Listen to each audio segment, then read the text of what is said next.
টেনেছে না টেনেছে আমি কি করে বলবো? আমি সবাইকে টানবো। আপনি তো টানলেন, বললেন বাংলাদেশের তরকা। তুমি বলছো, আমি বললে হ্যাঁ। দুটো ডিমের দুটো কুসুম কি করে হয়? কি করে হয় দিদি?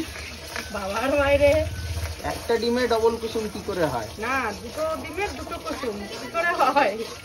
কই এসো, মিষ্টির দোকানে এসো। দেখো দেখো, ববিতার ডায়লগ কপি হয়ে যাচ্ছে। এডিম সেডিম নয়, একটা ডিমে ডবল কুসুম কি করে হয় তারপরে থেকে বলো। ওটাই তো। তুমি শুধু কি হচ্ছে এটা তরকা? তরকা হচ্ছে দিদি এটা কি চাঁদপাড়ার বিখ্যাত তরকা? চাঁদপাড়ার বিখ্যাত তরকা, মিষ্টিদির হাতে, কালিদির হাতের স্পেশাল তরকা। বাংলাদেশ স্টাইলের ভুনা। আচ্ছা কেউ কোথায় যেন শুনেছিলাম এটা নাকি বাংলাদেশি তরকা। মানুষের তরকা? হ্যাঁ, কই তোমাকে তো দেখিনি। না না, আপনি নাকি বলেছেন নাকি এটা বাংলাদেশি তরকা। ইয়েস, আমি বলেছি, মিষ্টি দিদি বলেছে, মিষ্টি দিদি। মানে কি জন্য এমন কি আপনি করলেন যে এটা বাংলাদেশি তরকা হয়ে গেল? আমার দোকানের খাবার, আমি কি নাম দেবো না নাম দেবো শুনে থাকবো নাকি লোকের কাছে? আমার যা ইচ্ছা আমি সেই নাম দেবো। অন্য কোনো নাম দিতে পারতেন, বাংলাদেশকেই টানলেন কেন?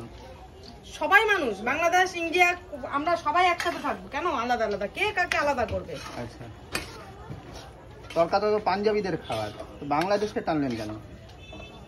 কে টেনেছে না টেনেছে আমি কি করে বলবো? আমি সবাইকে আপনি তো টানবো। টানলেন, বললেন বাংলাদেশের তরকা। তুমি বলছো, আমি বললে হ্যাঁ। ও, আপনি তো বললেন আপনি নাম দিয়েছেন। আমাকে জিজ্ঞাসা করতে বাংলাদেশি স্টাইলের তরকা, আমি হ্যাঁ বাংলাদেশ। তুমি যেটা বলে খেয়ে সন্তুষ্ট হবে আমি সেটাই বলে খাওয়াবো। আচ্ছা, তুমি যদি এটা বলো, যদি বলো যে এটা মিষ্টিদির হাতে, মিষ্টিদির হাতে, যদি বলো কালিদির হাতে, কালিদির হাতে, উর্মিলার হাতের বলে উর্মিলার হাতে হবে। আচ্ছা। পাকিস্তানও তো ছিল, বাংলাদেশকে টানলে শুধু। হ্যাঁ, সাইডে তো পাকিস্তানও ছিল। পাকিস্তানের তরকাটা আমার পরে নেক্সট টাইম বানিয়ে খাওয়াবো। আচ্ছা, এটা বাংলাদেশের জাস্ট জন্য মজা ঠিক করলাম আছে। আমাদের কাছাকাছি না, ওই জন্য তাই তো? মায়াবাড়ি। ভাই অনেকে বলে বাংলাদেশের সাইডে মাছ আসে বলে তোমাদের এখানে মাছের দাম কম, বুঝছো? তখন তুমি কি বলবে? কে বলেছিল দিদি এটা? এরকম কত পাগল ছাগল এসে বলে। আচ্ছা, কি বলেছিল? একটা তোমাদের একটা এরকম ভিডিও করতে এসে বলছে একজনের ভাই, তোমাদের এখানে বাংলাদেশের সাইডের থেকে আসে তো তাই মনে হয় দাম কম না? আরে হ্যাঁ, বাংলাদেশের বর্ডারে দাঁড়িয়ে থাকি, রাত্রে গিয়ে রাত 3টের সময় গিয়ে বর্ডারে দাঁড়িয়ে থাকি, বর্ডারের থেকে পাস করে দেয়, আমরা নিয়ে এসে রান্না করি। কি নিয়ে আসো দিদি? মাছ, কি মাছ? ব্র্যান্ডের কোম্পানির মাছ পাচার হয় না? ব্র্যান্ডেড কোম্পানি মাছ? আচ্ছা, মানে তুমি ব্র্যান্ডেড প্রোডাক্ট ইউজ করো তাই তো? আমরা এখনো করিনি, চেষ্টায় আছি। আচ্ছা, কাটা তেলের তাহলে কি বর্ডার থেকে নিয়ে আসো? বলে তো সবাই লোকে, আমি তো জানিও না কোথাতে আসে। আমার জানার মতো বলে যে মুসলমানরা এদিক থেকে এই দিক থেকে আসে, কিন্তু কেউ বলে বাংলাদেশ দিক থেকে আসে। দিদি কোন দিক থেকে একটু দেখাবেন? এই দিক থেকে। না না, কিরম করে আগে দেখালেন? এই দিক থেকে। আচ্ছা এই দিক থেকে মাছ আসে না আমাদের, আর বাংলাদেশ তো এইদিকে, আচ্ছা এদিকে এদিকে। আচ্ছা, একবার একটা জিনিস দেখালেই শুধু তরকা রেডি? হ্যাঁ। এই তরকার মধ্যে কি কি গেছে একটু বলুন, তরকার মধ্যে নাহলে লোকে বলবে যে আপনারা খাবারের থেকে বেশি আপনারা খালি বক বক করছেন। একটু বলুন কি তরকাটায় কি কি দিয়েছেন? তরকার ফুল ভিডিওটা দেওয়া আছে সবার মোবাইলে গেছে। না, আমার অডিয়েন্স দেখেনি, একটু বলে দিন।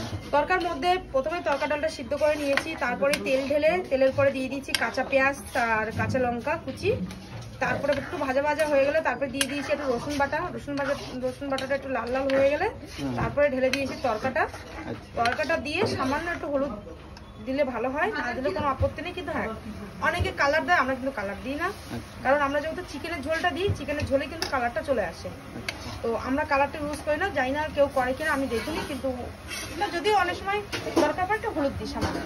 আচ্ছা, তরকা তো এমনি শুনেছি বিভিন্ন রকমের অনেক রকমের ডাল দিয়ে তৈরি হয়, তো কি কি ডাল ব্যবহার করেন? এখানে এক রকমের ডালই ব্যবহার করা হয়। আর তার মধ্যেই আছে কসুরি মেথি, তরকা মশলা, আর চিকেনের ঝোলটা যায়, লবণটা ঠিক পরিমাণ মতো দিতে হয়। সেটা কি চাহিদা অনুযায়ী নাকি সব মানে? না, তুমি কতটা তরকা বানাচ্ছ সেই আন্দাজে। আচ্ছা, না না, চিকেনের ঝোলটা যেটা বললেন ওটা কেমন, আমরা ওটা প্রথম চান্সে দিই না, কারণ অনেকে তো চিকেন খায় না, কেউ বলে মটনের ঝোল খায় না, আছে না অনেক লোকে। এবার সেই জন্য আমরা ঝোলটা আগেতে দিই না, যখন বানাই এক প্লেট করে বানাই, যখন বলে যে আমি দেবো, আমি জিজ্ঞাসা করে নিই, বলে দাও তোমরা চিকেনের ঝোলটা দিলে একটু টেস্টটা ভালো হয়। আর নামানোর শেষে হলো ঘিটা দিই। খেয়ে আগে পরে খেয়েছো কিনা জানি না, কিন্তু ভালোই হয়, খারাপ হয় না। এই তরকাটা কিন্তু আমি আগে বানাতে পারতাম না, এমনও দিন গেছে কাস্টমার ফিরে গেছে, বা উর্মি একদিন বানিয়ে দিয়েছে, আমি আর ও মিলে একজনকে বানিয়ে দিয়েছি, পরে কোনো অবজেকশন